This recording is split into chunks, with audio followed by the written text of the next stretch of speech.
अस्सलाम वालेकुम, मैं हूं मैथ तारिक।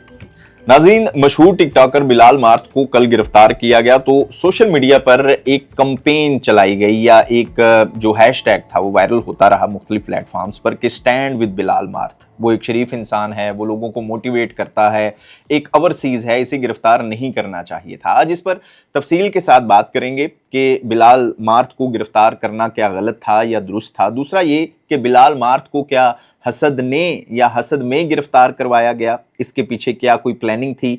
एक और खास बात यह भी है जी कि बिलाल मार्थ जिस शख्स की शादी में गया था, जिसका वो मेहमान था, इसे क्यों नहीं गिरफ्तार किया गया। ये भी सवालात उठ रहे हैं कि सिर्फ बिलाल मार्थ, इसके 2 दोस्त और 5 गार्ड्स को ही क्यों गिरफ्तार किया गया, और बिलाल मार्थ के लिए फिर पुलिस को किन बाअसर शख्सियात की सिफारिशें आईं, ये भी आपको बताएंगे।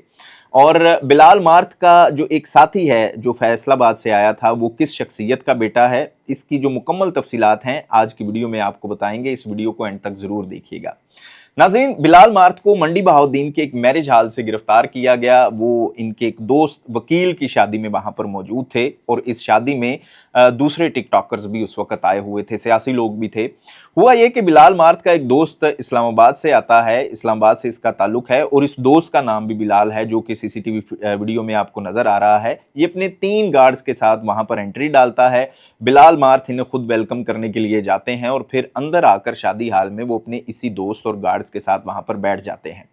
अब पुलिस मुखबर वहां पर मौजूद था। पुलिस इत्तला मिलते ही कार्रवाई करती है बिलाल मार्थ के खिलाफ। इनका इस्लामाबाद से आने वाला दोस्त जो था, उसके साथ 3 सिक्योरिटी गार्ड थे, उनको भी हिरासत में ले लेते हैं। इसके अलावा एक और मेहमान भी गिरफ्तार किया गया है जिसका नाम आदिल बताया जा रहा है। इनका ताल्लुक फैसलाबाद से है और ये भी एक सियासी शख्सियत के बेटे हैं और ये असर रसूख भी रखते हैं। इनके साथ सिविल कपड़ों में 2 गार्ड मौजूद थे जिनके पास असलहा था और पुलिस इन्हें भी गिरफ्तार कर लेती है, यानी कि टोटल ये 8 लोग गिरफ्तार होते हैं। उसके बाद इन्हें थाना मुंतकिल कर दिया जाता है। जब पुलिस दूल्हे और इसकी फैमिली से पूछगिछ करती है तो पुलिस जरा ये बताते हैं कि दूल्हे वाले इनको अपना मेहमान मानने से ही इनकार कर देते हैं, क्योंकि वो कहते हैं जी कि हमने बिलाल मार्थ को बुलाया था, जो इनका दोस्त इस्लामाबाद से आया और फैसलाबाद से आया, हमने उनको इनवाइट नहीं किया, ये बिलाल मार्थ के दोस्त हैं। और पुलिस राय कहते हैं जी कि दूल्हे वाले इनको अपना मेहमान मानने से इनकार कर देते हैं। वो कहते हैं हमने इन्हें इनवाइट नहीं किया, इनको बिलाल मार्थ ने इनवाइट किया है। और फिर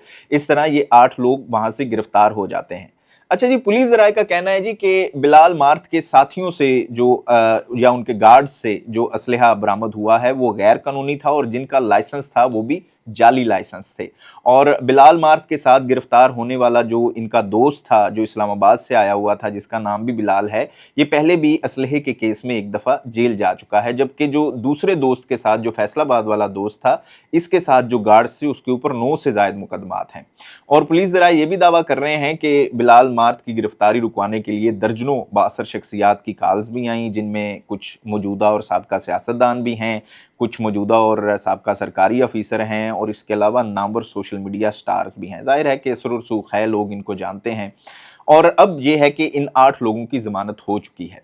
अब आते हैं जी सोशल मीडिया पर चलने वाली कैंपेन या हैशटैग की कि ओवरसीज एक शरीफ इंसान को क्यों गिरफ्तार किया गया, यानी बिलाल मार्थ को क्यों गिरफ्तार किया गया। देखें, अगर आप जो वीडियो चल रही है सोशल मीडिया पर, अगर आप उनमें नज़र आ रहे हैं, ये आपके मेहमान हैं, तो मेरे ख्याल में फिर कोई गुंजाइश नहीं बनती।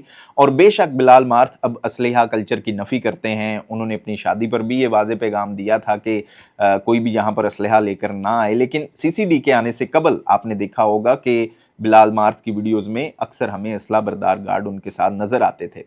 अब जी जो ओवरसीज़ वाला मेरे ख्याल में कार्ड ही खेला जा रहा है, इस पर भी बात कर लेते हैं। अक्सर ये बात होती है जी कि ओवरसीज़ अपनी हिफाजत के लिए असलहा रखते हैं, तो आप बताएं कि क्या यूरोप या अरब में यही ओवरसीज़ जो होते हैं, क्या ये इस तरह वहाँ पर सरेआम असलहा लेकर घूम सकते हैं।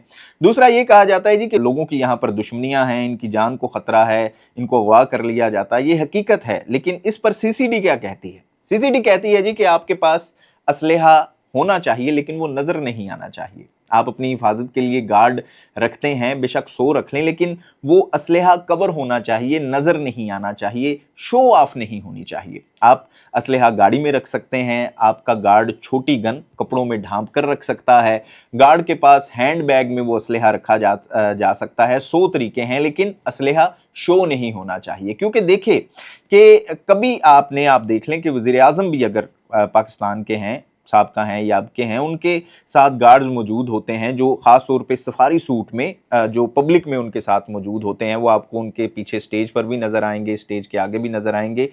उनके पास कभी असलहा नहीं होता और वो चाहे हो सकता है कि छोटी गन उनके पास हो, उन्होंने हाइड की होती है या बैग में रखी होती है, तो ये तो वज़ीर आज़म भी अपने साथ नहीं रखता इस तरह से असला। इसके अलावा जी जो सबसे अहम बात है वो है मंडी बहाउद्दीन के कल्चर की, कि आप देख लें कि सिर्फ 1 साल पहले मेरे ख्याल में एक शादी हाल में फायरिंग हुई थी, एक होलनाक वाक़या पेश आया था और इसके बाद भी असलहे के लिए मेरे ख्याल में कोई जस्टिफिकेशन देना इस तरह से हमारा बनता नहीं है। और आप देख लें कि दुश्मनियों की वजूहात और कत्लो-गारत की एक जो है वो बड़ी वजह ये भी है कि असलहा कल्चर, असलहे की नुमाइश, कि असला कहीं न कहीं अब स्टेटस सिंबल भी बना लिया गया है। कि हमने अक्सर देखा है कि जिसके साथ 4-5 गार्ड्स हों, उसके पास असलहा हो, तो वो लोगों को मुतवज्जो भी करता है अपनी तरफ, कि जहाँ पर कोई बड़ी शख्सियत आई है या आने वाली है, बेशक लोग उसको जानते भी ना हों वैसे, लेकिन जब किसी शख्स के साथ असलहे वाले गार्ड्स होंगे, वो जब कहीं भी एंट्री मारता है, डालों के ऊपर एंट्री मारता है, तो लोग एक दफ़ा मुतवज्जो ज़रूर होते हैं, हटो-बचो होती है कि कोई सेलिब्रिटी आई है, कोई बड़ा सियासतदान होगा या कोई बड़ा बिजनेसमैन होगा या कोई असरो रसूख रखने वाला इंसान होगा, और ज़्यादातर जो लोग होते हैं उनको लोग जानते भी नहीं होते। और फिर ये जो कल्चर है ज़्यादा, ये टिकटॉक से आया हमारे मुल्क में, क्योंकि ये चीज़ें जो थीं वो कहीं न कहीं पैसों के शो ऑफ के तौर पर फ़रोख्त होने लग गईं। कि कल्चर क्या आया जी, कि आप को डाले भी किराए पे मिलने शुरू हो गए और उसके बाद आपको गार्ड्स भी किराए के ऊपर मिलने शुरू हो गए, और लोगों ने इस चीज़ के लिए बाकायदा पाकिस्तान में कंपनियां बना रखी थीं जो कि आपको गार्ड्स भी देती थीं, जो आपको डाले भी देते थे कि जहां भी जाना है आप शो ऑफ करें और लोग कहें जी कि कोई बड़े साहब आ गए हैं। तो ये कहीं ना कहीं हमारे यहाँ कल्चर भी टिकटॉक की वजह से परवान चढ़ चुका था। इस हवाले से अपनी राय का इजहार ज़रूर कीजिएगा। देखते रहिएगा न्यूज़।